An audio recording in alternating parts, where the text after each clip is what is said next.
오늘 우리가 읽은 말씀은 오순절 날에 성령께서 강림하셨을 때에 예루살렘에 아직 그리스도를 주로 믿지 않는 사람들에게는 그 나타난 현상이 도무지 이해할 수도 알 수도 없는 그런 모습이었습니다. 그래서 그들이 아마 이들은 술에 취한 것 같다라고 혹평을 하자 베드로 사도가 일어나서 지금이 아침 9시인데 아무리 술을 좋아하는 사람이라 할지라도 아침 9시부터 술 취해 있는 사람이 어디 있겠느냐 하면서 이것은 지금 성령께서 우리에게 임하셨기 때문에 이런 일이 일어난 것이다 라는 것을 설명하기 시작을 했습니다. 오늘 우리가 17절, 18절을 읽었습니다만 한 절 앞에 16절을 보면 베드로는 바로 이 두 절 그리고 21절까지 인용된 이 말씀이 이미 구약시대의 요엘 선지자에 의해서 예언되었던 내용이 지금 성취된 것이다. 이렇게 설명을 하고 있는 것입니다. 우리가 읽은 이 두 구절의 말씀은 성령께서 우리에게 임하시면 우리는 어떤 일이 일어나는가를 가장 핵심적인 부분을 설명해 주고 있는데요. 17절 상반절을 보시면 하나님께서 말씀하시기를 말세에 내가 내 영을 누구에게 부어주십니까? 모든 육체에 부어주겠다. 이렇게 말씀을 하신 거예요. 내 영이라고 17절에 표현이 되어 있고 18절에서도 또 내 영이라고 표현을 했죠. 그래서 이 요엘 선지자가 얘기하고 있는 내 영은 하나님의 영이시고 또 다른 표현으로서는 그리스도의 영이신 바로 성령 하나님을 이야기합니다. 그 성령 하나님께서 그리스도를 주로 고백하는 자들 모두에게 부어주신다 하는 거예요. 구약에도 수많은 하나님의 백성들이 있었지만 그때에도 성령 하나님께서는 성부 그리고 성자와 함께 천지 창조부터 그 영원 전부터 계셨던 분이시라 구약시대에도 계셨지만 그때에는 예컨대 기드온과 같은 사람들, 삼손과 같은 사람들에게 제한적으로 임하셨다가 다시 떠나시곤 하는 그런 현상을 보여주셨죠. 그러나 지금 이 17절 18절에 요엘 선지자가 예언한 바대로 그래서 이 날 오순절이라 하는 날을 굉장히 교회 역사에서 중요한 날로 여기는데 이 날 이후에는 지금 말씀하신 대로 모든 육체에게 성령께서 임하시고 떠나지 아니하신다. 그래서 바울 사도가 표현하기를 고린도전서 12장 3절에서 누구든지 성령으로 하지 아니하고서는 그리스도를 주라 할 수가 없다. 우리가 뭐 똑똑하고 결단력이 있고 의지가 있어서 그렇게 되는 것이 아니라 성령 하나님께서 우리의 마음에 주장하시고 역사하시기 때문에 내 입에서 예수는 그리스도시요 나의 주님이시다 라는 고백이 나오게 된다는 거예요.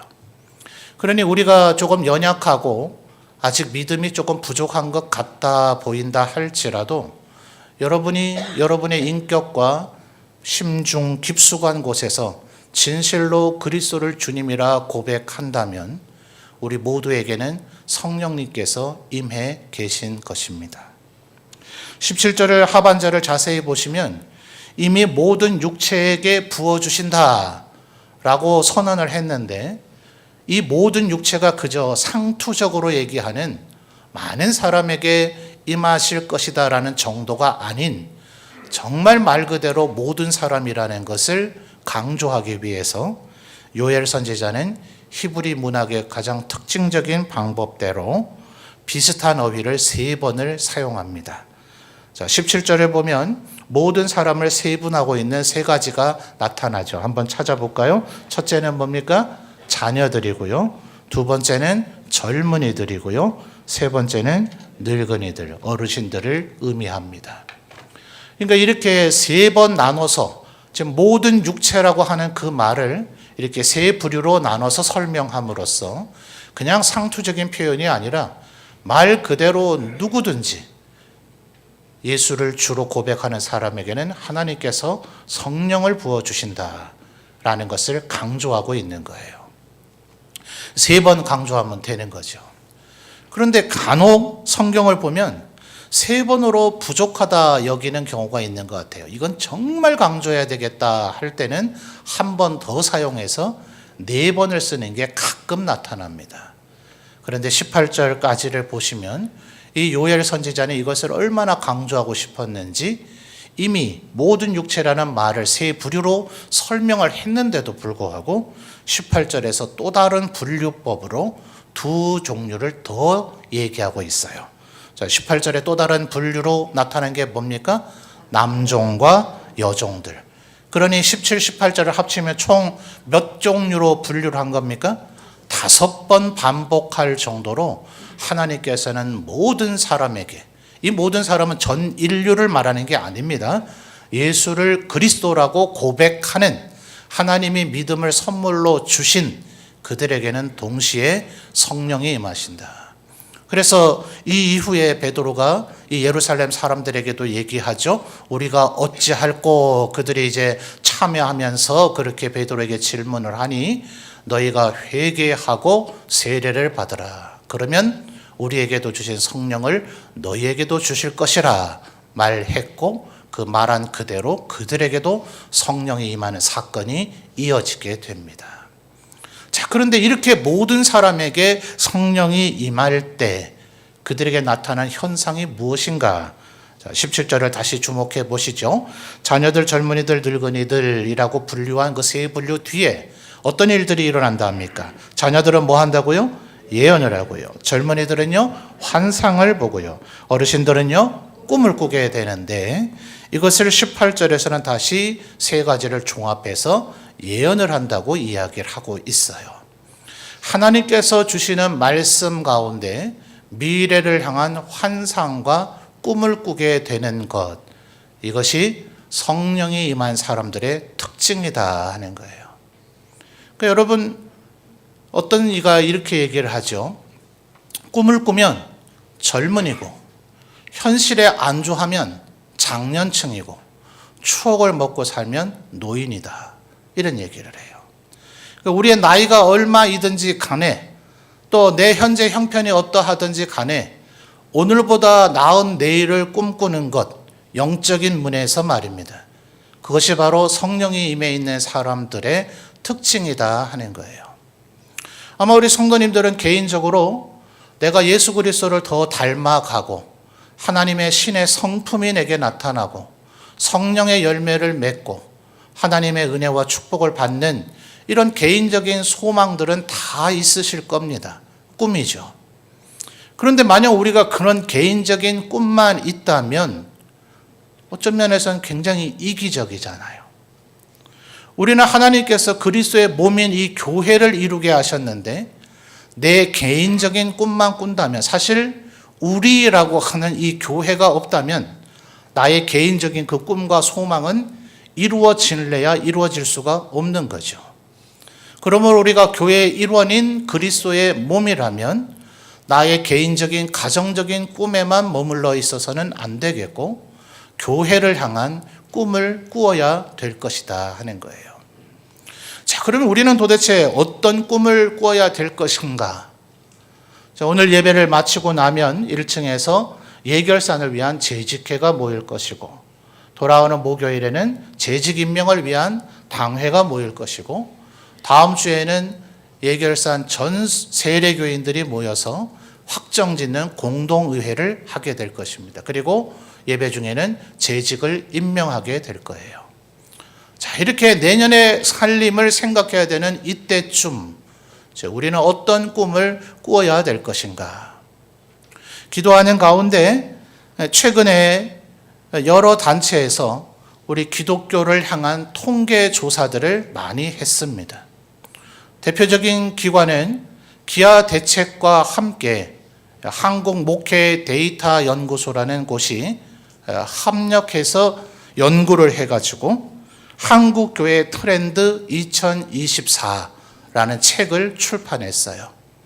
작년에 이미 올해를 향한 진단으로서 2023년에 대한 트렌드, 한국교회는 앞으로 어떤 현상들이 많이 나타날 것인가, 또 그러므로 우리 교회는 어떻게 대응해야 될 것인가 라는 것을 올해 출판해내서 많은 목회자들에게 호응을 얻고 도움이 되었다 하는 평가를 받았는데, 내년을 향한 그런 통계조사를 하고 또 책을 만들어 냈습니다. 그러니까 그 목회 데이터 연구소를 비롯한 여러 기관들이 이런 통계조사들을 그 이전이나 여러 번 이렇게 하곤 합니다. 그래서 최근에 이번 주 우리 장로님들 기독신문을 보시면 바로 제가 지금 말씀드리는 이 부분이 기사화되어 있고, 다른 우리 기독교 계통의 언론들에서도 또 더 상세하게 혹은 또 좀 요약본으로 같은 기사들을 다루고 있습니다. 그만큼 이제 교계의 여러 교단들의 또 교단 언론들이나 교단 지도자들이 이것에 대해서 우리가 진지한 생각을 해야 된다라는 생각을 하고 있는 거죠. 저 개인적으로는 왜 간혹 이런 거 있죠. 학교에서는 배우지 않았는데 이게 아마 이렇지 않겠나 나름대로 제가 생각을 했는데, TV 언론 같은 데서 아주 유명한 박사가 인터뷰를 하면서 얘기를 하는데 제가 했던 생각과 똑같은 얘기를 할 때 여러분 굉장히 감격스럽지 않겠어요? 그래서 제 나름대로는 아마 이런 부분을 우리들이 언제나 신경을 써야 될 것 같다라고 생각을 해오던 것을 이번 이 목회 데이터 연구소에서 발표한 곳에서 똑같은 내용을 제시하고 있기 때문에 저는 마치 제 생각을 인정받은 것처럼 굉장히 기쁨의 감격이 좀 되었었습니다. 말하자면 핵심 요체는 이런 것입니다. 현재 교회 안에 출석하고 있는 분들 가운데 약 40%는 믿음이 굉장히 연약하다, 이런 얘기예요. 자, 우리 한국교회 아마 간혹 수십만 되는 교회들이 언론에 노출되기도 하고 이래서 간혹 사람들이 착각을 해요. 교회는 다 그렇게 초대형 교회인 줄로요. 근데 이 데이터 연구소가 하는 얘기가, 이 데이터는 성도 수가 한 100명에서 500명 이하의 교회에 더 맞는 얘기다, 이런 얘기를 합니다. 우리 교회하고 꼭 맞죠? 우리 교회 재적이 500명이 넘습니다. 작년 성도들만. 그런데 주일 오전 출석은 그저 한 320여 명에서 올해 지금 왔다 갔다 하고 있어요. 코로나 이전보다는 한 20, 30명이 더 출석하고 있어서 참 감사한 일인 것 같습니다. 그런데 문제는 여전히 우리는 누구인지는 모르지만 매주 약 100여 명 이상의 성도들이 예배 참석을 못하고 결석을 하고 계시다 하는 거예요. 우리 교회도 얼추 내용이 맞아떨어지죠? 우리 교회 성도들 가운데 40% 정도는 아직 믿음이 연약한 가운데 있다. 물론 이 40% 가운데에도 그 40%의 한 절반 정도는 기이하게도 거의 매주 주일 오전 예배 출석은 한다 그래요. 그러니까 예배 출석을 하고 또 교회의 어떤 사역에 동참을 하고 있느냐, 이런 걸 보고 이분의 믿음이 연약한가 아닌가를 우리가 쉽게 단정 짓지는 못해요. 그리고 이분들이 계속해서 그 형태로 유지되느냐, 60%는 아주 하나님 앞에 헌신되고 충성스러운 일꾼이라서 지금부터 영원토록 그 위치에 머물러 있느냐, 그렇진 않아요.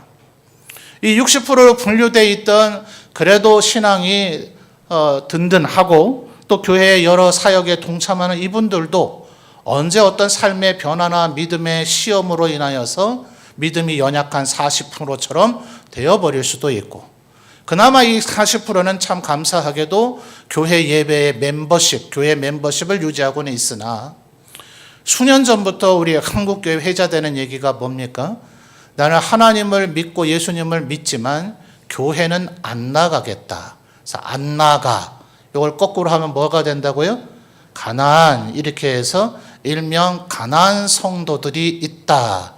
심지어는 이제 각 교단별로 약 9월경이 되면 교단별 총회를 하게 되거든요. 그러면 각 교회가 노회에다가 우리 교회 현재 성도 수는 유치부로부터 에베네셀부까지 몇 분입니다. 직분자가 몇 명입니다. 교육자가 몇 명입니다. 다 보고하게 되어져 있어요. 100% 정확한가는 조금 여전히 의문이 있습니다만, 그러면 그 보고를 받은 노회가 또 총회로 보고를 해서 총회가 되면 각 교단별 성도의 수가 집계가 됩니다. 그래서 지난 한 5, 6년 사이에 한국교회 성도는 수백만 명이 줄어들었어요. 참 안타까운 현실이죠. 그러니까 그들 가운데 이 가난한 성도들이 있으시단 말입니다. 그러니까 교회가 언제나 염두에 둬야 되는 것은 아주 헌신되고 하나님 앞에 믿음이 심지가 굳은 그 사람들만을 보면 안 된다 이 말이에요. 60%의 분들은 아마 교회는 뭘 위해 존재하는가? 우리 교회는 어떤 일을 해야 되는가? 라고 묻는다면 예배 드리는 게 힘써야죠. 날마다 새벽 기도 해야죠. 또 모든 예배에 다 참석해야죠. 또 전도와 선교를 힘써야죠. 또 다음 세대를 교육하는 일이 힘써야죠. 아마 이런 얘기들을 하실 거예요. 하나도 틀린 얘기 없습니다. 전부 맞는 이야기입니다. 그런데 이런 생각을 아직 하지 못하시는 분들이 무려 4%도 아닌 40%나 되는, 한번 지금 앞뒤 좌우를 보십시오. 어쩌면 이 자리에 계신 분들 중 10명 중에 4분은 이런 생각을 아직 못하시는 분이실 수도 있다 이 말이에요. 그러니 이 40%를 제쳐놓고 60%만 초점을 맞춰서 교회의 지향점을 만들고 교회의 목표를 만든다면 이 교회는 부흥성장하겠습니까? 못하겠습니까? 할 수도 있긴 있을 거예요. 아주 기적적인 상황이 된다면. 그러나 이 통계라고 하는 것은 언제나 보편적인 상황을 염두에 주죠. 그렇게 해서는 안 된다. 그러면 40%의 분들은 불과 얼마 되지 않아서 가난한 성도가 되어버릴 위험이 있다. 그래서 이 부분에 대한 교회의 적극적인 배려와 대처가 필요하다. 이런 얘기예요. 자, 이분들에게 이렇게 아마 물었던 것 같아요. 당신이 지금 교회를 가는 이유가 뭡니까?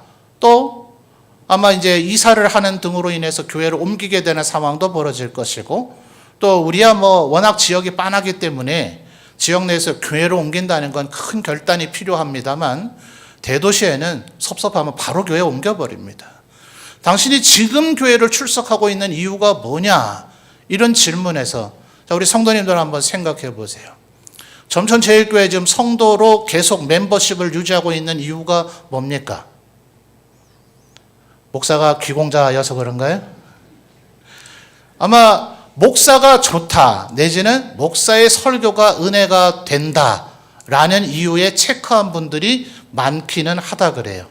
저도 그럴 거라고 믿겠습니다. 근데 의외로 이 40%의 분들은 그게 제1순위는 아니었다는 거예요. 2순위, 3순위, 4순위에서 체크를 하기는 했으나 그분들에게 제1순위는 뭐였는가? 이 교회는 내 가족이 있다. 원래 우리 집안이 원래부터 다니던 교회다. 또 혹은 우리 친척이 여기에 있다. 그도 아니면 내 친구가 여기에 있다. 이것이 그 교회를 계속 다니게 되는 이유더라 하는 거예요. 그 이후에 나는 그리스도를 위해서 주님이 나를 구원해 주셨으니까 이게 아니고요. 교회 와서 예배드리면 마음이 편하더라. 이 교회를 오기가 시설도 그렇고 환경도 그렇고 모든 면에서 나에게 편함을 주더라 하는 것이 그들의 제1의 이유더라 하는 거예요. 자, 그럼 어떻게 해야 될까요? 어떻게 그런 불경건한 이유를 대는가? 그게 기독교인이 맞는가? 그런 생각 하지 마! 이렇게 하면 그 40%의 분들은 회개하고 아주 고상한 생각으로 생각을 바꾸는 게 아니라 가난한 성도가 되어버릴 위험이 크다는 거죠. 그분들을 먼저 배려해서 최소한 뭐 해야 되죠? 아까 이 40% 중에 약 50%, 절반만이 매주 그래도 주일 오전 예배는 드려야지 라는 생각을 하지만 그 40%의 50이니까 전교인으로 하면 20%죠. 20%는 주일 성수가 거의 안 되고 있어요. 이분들이 일단 교회에 와서 예배를 드리도록 유도를 해야 예배드리는 가운데 말씀의 은혜가 되든지 성령의 기름 부으심이 있든지 아니면 여러분의 권면을 통해서 그래 내가 이 정도가 아닌 좀 더 헌신되고 주님을 닮은 그리스도인으로 변화돼야지 라는 도전과 생각에 직면하는 기회가 생길 수 있을 거 아니에요. 그러니 뭐 해야 됩니까? 교회가 계속해서 존속하려면, 그리고 교회가 계속해서 교회다움을 유지하려면 이 연약한 분들을 향한 배려가 적극적으로 필요하다 하는 얘기입니다. 물론 이 통계조사는 이렇게 얘기를 합니다. 우리가 코로나 3년을 겪고 나서 초창기에 그런 얘기를 했죠. 이제 전 세계는 코로나 이전과 이후로 바뀔 거다. 예수님 오실 때를 기원 전, 기원 후로 나누는 단어가 있죠. BC와 AD, 그죠? Before Christ, 그리고 Anno Domini. 이래서 예수님 오시기 전에는 BC 몇 년, 그리고 지금 올해의 2023년은 말하자면 AD 2023년이죠. 그걸 패러디해서 이제 전 세계는 BC와 AC, AD가 아니고요. Before Corona, 그리고 After Corona로 바뀌어지게 될 것이라는 얘기를 코로나 첫 해에 여러 언론들이 이야기하곤 했습니다. 그러니까 지금 제가 여러분에게 소개드린 이 통계 조사는 코로나 상황으로 인해서 훨씬 강화된 수치임에는 분명합니다. 그런데 그 이전에는 교회가 이렇지 않았는가? 코로나 때문에 갑자기 우리의 신앙이 해이해지고 식어지고 얼어붙어가지고 이런 생각을 했는가? 아니에요. 그 이전에도 이와 유사한 통계조사는 얼마든지 있었는데 수치만 약간 다를 뿐 언제나 이런 패턴을 유지해 왔었습니다. 그러니 교회는 언제나 충성스러워 보이는 핵심적인 일꾼들의 생각만 배려해서는 안 돼요. 예를 들면 이런 겁니다. 제가 부임했을 초창기에 새벽 기도를 하는 1층 공간이 너무 추웠어요. 바닥도 그래서 바닥에서 바람이 저는 올라오는 것 같더라고요. 나무 마루 마루였거든요. 삐걱삐걱 소리가 났었어요. 그 사이로 바람이 올라오는 느낌이 들었었습니다. 우리 기도하는 공간이 너무 춥지 않습니까? 했더니 어떤 분이 목사님, 기도는 좀 추워야 잘 되지 않나요? 이러시더라고요. 어떠세요, 여러분? 기도는 추워야 잘 됩니까? 예배도 추워야 잘 되지 않나요? 그러면 이 온풍기 다 끄고 문을 좀 활짝 열고 지금 예배 드리면 어떨까요? 그러면 훨씬 은혜가 잘 되고 하나님께서 영광을 받으실 것 같지 않습니까? 그런데 안타깝게도 이분은 그 뒤로 제가 몇 년간 잘 유심히 봤는데 새벽 예배 거의 나오지 않으신 분이었어요. 물론 그 이전에도 그랬죠. 그래서 제가 대놓고 웃으면서 그랬습니다. 본인이 안 나오시니까 그런 소리를 하죠. 여러분, 물론 더 추우면 더 은혜가 될지도 모릅니다. 그러나 성경 어디에도 그런 마치 고행을 하듯이 그렇게 기도하라고 하나님 우리에게 요구하신 적이 없습니다. 예배를 드릴 때 이왕이면 이곳이 조명도 은은하고 조금 추운 계절에는 따뜻하고 더운 계절은 조금 시원한 것이 연약한 분들에 대한 배려가 될 수 있다 이 말입니다. 이왕이면 교회 왔을 때 차를 어디에 대야 되나 몇 바퀴를 삥삥 돌다가 결국은 단속되지 못하는 상태로 주차를 해놓고 불안한 가운데 예배를 드리는 것보다는 넉넉히 주차를 해놓고 예배를 드릴 수 있도록 환경을 마련해 드리는 이런 노력은 하루아침에 일시에 해결될 것은 아니겠습니다만 이런 배려를 할 필요가 있다는 거예요. 뭐 때문에요?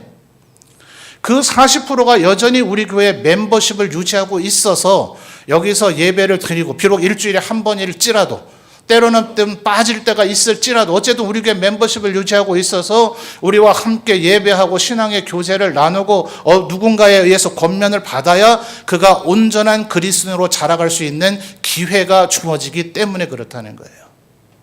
그런 일이 능사여야 되고 그 일이 제일의 초점이 돼야 된다고 얘기하는 것이 아님을 잘 이해하시면서 들으셔야 됩니다. 예를 들면 동아리들도 그래서 유용한 거예요. 우리가 구원받는데 탁구와 축구가 필수 조건입니까? 탁구를 어느 정도 수준은 돼야 축구의 드리블 정도는 좀 할 수 있어야. 이번에 손흥민 선수가 멋있는 그 패스 들었는데 까먹었습니다. 라보나 킥인가요? 그런 것쯤은 할 줄 알아야 구원받나요? 그렇지 않죠. 전혀 상관이 없으나 교회 안에 그런 모임이 있는 것은 분명히 우리 가운데 누군가가 신앙으로 자라가는데 도움이 된다 이 말입니다. 이왕이면 교회 왔을 때 그저 물 한 잔 마실 때가 있나 없나 주방으로 가서 정수기가 어디 있나 찾아 헤매는 것보다는 카페에 앉아서 따뜻한 커피 한 잔을 나눌 수 있는 공간이 우리 가운데 있는 것이 우리 가운데 연약한 자가 그리스도 안에서 자라나는 데 도움이 된다 하는 거예요. 그래서 언제나 교회는 이 두 가지의 틀에게 꿈을 꿔야 합니다. 우리 가운데 충성된 일꾼들이 더욱더 하나님 앞에 헌신 돌릴 수 있도록, 우리의 예배가 성령의 기름 부심과 감격이 되어지도록, 우리의 예배가 하늘 보좌를 올려드리는 그런 기도의 시간이 될 수 있도록 우리는 병행해서 노력해야 됨과 동시에 우리 가운데 연약한 이들이 여전히 점천제일교회 멤버십을 가지고 이곳에서 편안한 가운데 내가 하나님의 구원의 방주 안에 있구나라는 생각을 가질 수 있도록 해야 교회는 끊임없이 성장한다 하는 것입니다. 그러니 여러분, 다양한 모임들이 더 많이 만들어져야 돼요. 다양한 헌신들이 더 많이 생겨져야 합니다. 이미 이번 목요일에 인사당회를 하긴 하겠습니다만 더 많은 모임들이 강화되어져야 돼요. 그래서 이분들은 세 가지 정도를 제안을 합니다. 성도들이 구체적이고 주체적인 신앙생활을 할 수 있도록 성도들에게 조금이라도 어떤 역할이 주어져야 된다. 이것은 목사 혼자 주창한다고 될 일이 아닙니다. 우리 장로님들만 있으신다고 될 일이 아닙니다. 각 구역과 전도회의 구역장, 권찰님들, 또 이 전도회 임원분들, 그리고 각 사역팀의 리더분들이 찾아내셔야 돼요. 찾아내셔서 작은 역할이라도, 또 혹은 그분들의 숙련도나 성실도가 좀 떨어져서 이분을 괜히 멤버로 받아들였다가 잘 제 역할을 하지 못하는 것에 대한 뒤치다거리를 하는 게 더 힘들지 않을까. 아니요, 우리도 언젠가 누군가에겐 그런 존재였습니다. 저는 전도사 시절에 담임 목사님께 안 혼났을까요? 엄청나게 때로는 혼났습니다. 목회를 그만둘까도 생각해 본 적이 있었습니다. 그런 호된 질책과 연단이 오늘의 제가 있도록 만들어 주는 거죠. 그런데 누군가 저를 그렇게 동역자로 사용해 주지 않았다면 저는 오늘 담임 목회자가 못 됐을 거예요. 그러니까 누군가 우리가 끊임없이 사람들을 권유하고 그들의 사역에 동참시키고 그들이 조금 미흡하고 실수함이 있다 할지라도 계속해서 칭찬하고 격려하고 독려할 때 그 사람이 차기 리더로 성장되어지게 되는 거죠. 그래서 이 두 가지의 꿈이 우리 가운데 병행되어질 때 우리 교회는 주님 다시 오시는 그날까지 하나님의 사명을 능히 잘 감당하는 교회가 되어질 줄 믿습니다. 그래서 성도들 간의 교제가 더 많아져야 됩니다. 그리고 소그룹이 더 활성화되어져야 됩니다. 그래서 구역과 전도회가 여전히 존속되어 있고 그 역할을 충분히 해내고 있지만 또 다른 형태의 코이노니아 그룹을 시작하고자 하는 이유가 거기에 있는 것입니다. 그물의 망이 촘촘할 때 물고기들은 그 안에서 안전함을 느끼게 됩니다. 다른 곳으로 도망하지 못한다의 개념이 아니라 밖에서 그들을 잡아먹을 물고기가 침범해 들어오지 못한다는 이유도 되는 거예요. 그래서 교회는 언제나 헌신된 자들과 연약한 자들을 향한 이 두 가지 꿈이 함께 꾸어질 때 교회는 든든히 서가고 성장되어질 것이다. 예결산과 인사당회를 앞두고 있는 이때에 우리 모든 성도들이 이 꿈을 공유하고 또 마음속에 묵상하시고 스스로에게 적용하시는 은혜가 있으시기를 주님의 이름으로 축원합니다.